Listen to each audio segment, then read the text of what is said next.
Neighborhood Health Plan, just to set context. Neighborhood Health Plan, or NHP as we are commonly known, was founded in 1980s, and our mission is to promote the health and welfare of our members and to help ensure equitable, affordable health care for the diverse communities we serve.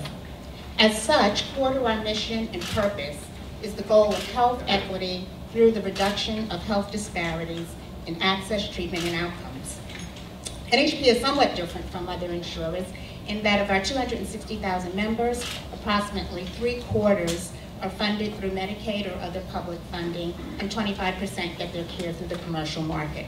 And now to answer your questions. For me, I'm a bit lucky in that the answer to both questions really lead to the same answer. And it comes down to our ability to manage our cost and remain affordable for our members. NHP has traditionally been known as one of the most affordable health plans in the state, and this was true even before we had cost containment benchmarks. So how do we do it? At NHP, we have a holistic view and approach to controlling costs while maintaining access and quality. And while this involves a multi-pronged strategy, I'd like to quickly just tell you about 2 specific areas of focus. First and foremost, we would not be able to have the success that we have without the trusted relationships of our providers.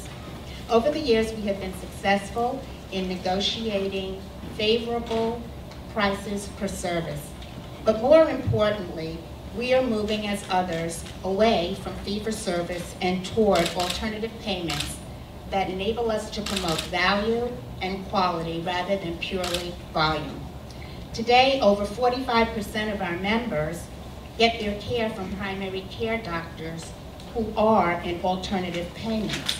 And these arrangements range from very global, comprehensive scope to those that are more limited. And that variation is something that doesn't happen by accident. We actually believe it's important that one size does not fit all when it comes to payment. We feel that having flexibility in terms of accommodating providers' readiness, the particular needs for different patients and populations is critical to our model and ensures that we move towards cost containment, but in a way that ensures quality and access for our members. Changing payment systems is a critical ingredient to moving our healthcare cost trend, but it is not the only thing. So we also work with providers with respect to providing actionable data that's readily available.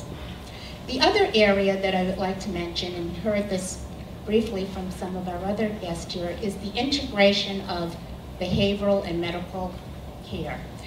We find that in our populations, we have significant numbers of members who suffer from both medical and behavioral health conditions. In one particular instance, we saw data that showed us that we had a 24% reduction in the total medical and behavioral expenses by combining an integrated approach of medical and behavioral health care working with our providers. We're very proud of the results that we've seen in the CHEER report, but that represents a point in time. We know that we at NHP have a lot more to do, and we all have a lot to do together. And I know that everyone in this room shares our goal of moving forward to ensure that all of our residents continue to have access to quality care. Thank you.